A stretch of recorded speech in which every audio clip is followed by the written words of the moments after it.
Parce qu'il y a beaucoup de gens qui dessinent des beats, j'ai remarqué dans votre émission, mais pas tant de nichons. Hein.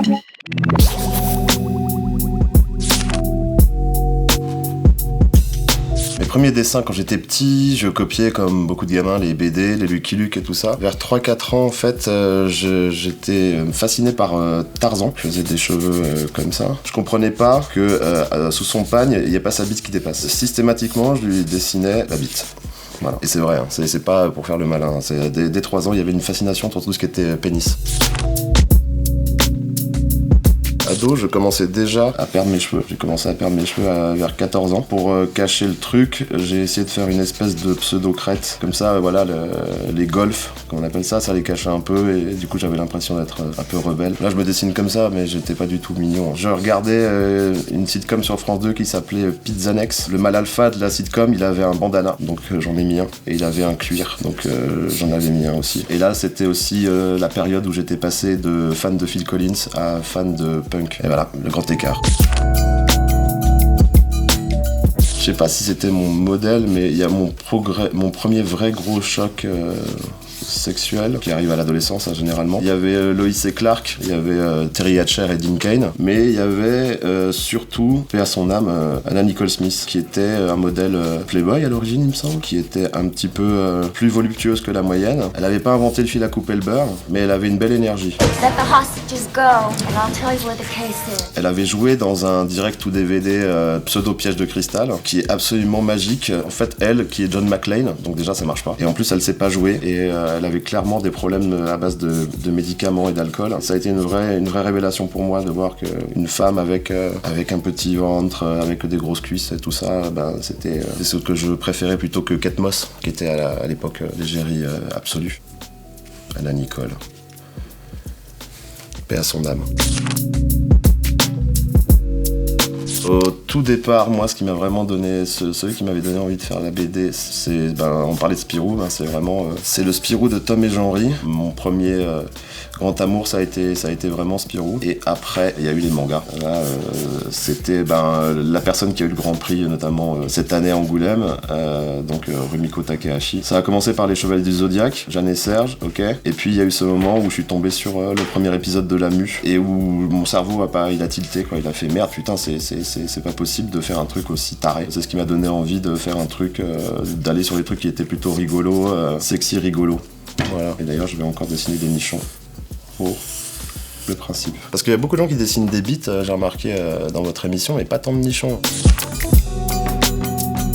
Je vais pas être très original, on reconnaît déjà la coupe de cheveux. C'est Wolverine, et d'ailleurs j'ai eu un beau rêve de gosse qui a été réalisé puisque j'ai travaillé, et je travaille ponctuellement, mais j'ai travaillé pendant un moment pour Marvel, et j'ai eu l'occasion de travailler sur une série Wolverine qui s'appelle Wolverine Japan Most Wanted avec Jason Aaron et Jason Latour. J'ai pu avoir ce rêve de gosse de travailler sur cette icône. C'était le plus classe des X-Men. C'était celui qui avait qui était le plus expéditif dans les X-Men, qui se posait moins de questions, tu sais, il s'en battait les couilles, il pouvait charcler la tête de gens, et c'était bizarrement rafraîchissant, entouré de tous ces héros qui se posaient des questions de moralité, de qu'est-ce que la justice, lui, il s'en battait un peu les couilles.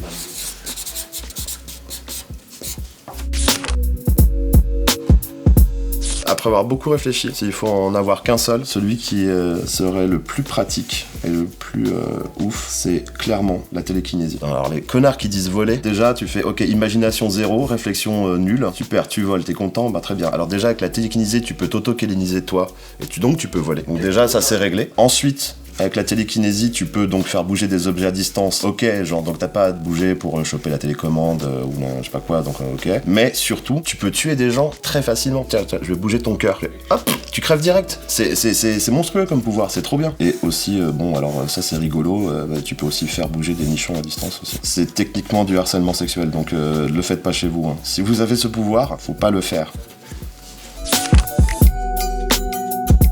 Le truc le plus bateau de la pop culture, c'est Star Wars. En fait, quand j'aimais pas ça quand j'étais petit, donc j'ai raté le train. Du coup, j'ai quand même fait mes devoirs après, j'ai regardé dans les DVD, j'ai dû m'y reprendre à 10 fois pour finir le premier. Rien que ça, c'est chiant. Tu vois. Après, moi, je reconnais tout l'impact que ça a eu. Par contre, je suis tombé sur le deuxième Star Trek. Et en fait, je suis tombé amoureux de Star Trek très très vite. On est clairement dans de la saloperie de trucs de Geek de mes deux, Beatles, Rolling Stone, Star Trek, Star Wars. Moi, je suis Team Star Trek. Je fais un fist fucking à Dark Vador. En mode Dragon Punch. C'est le passage un peu otaku pop culture. Donc, on mélange Street Fighter et Star Wars. Ça m'a saoulé.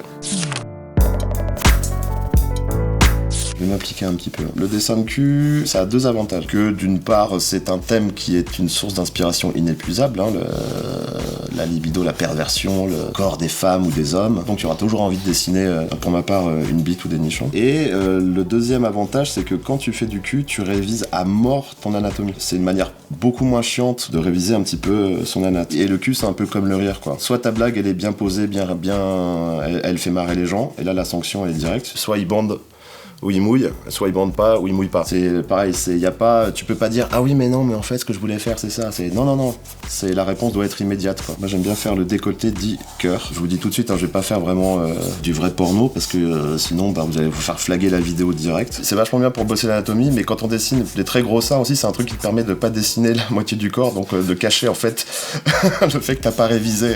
Chose qu'on ne voit pas assez dans les mangas hentai, et dans le porno en général, en particulier, c'est voilà il y a des poils. Et là, il faut quand même un peu de décence, que ce soit un peu plus coquinou quand même, parce que là, c'est vrai que c'est quand même très soft.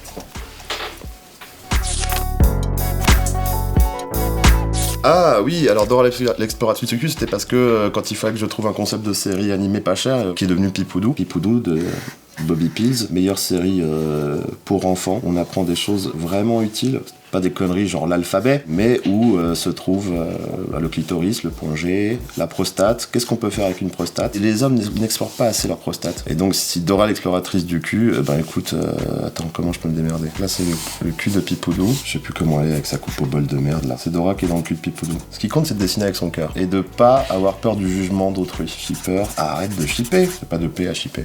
Mais ça n'existe pas comme mot, alors c'est pas grave.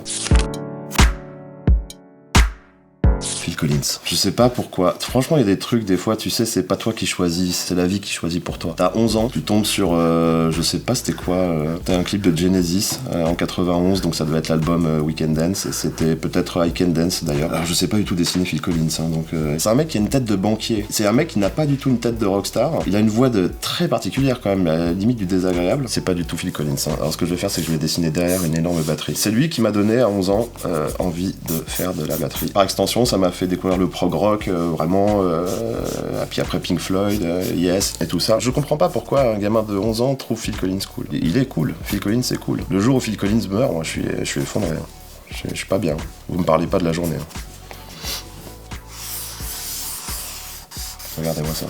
Maître calligraphe.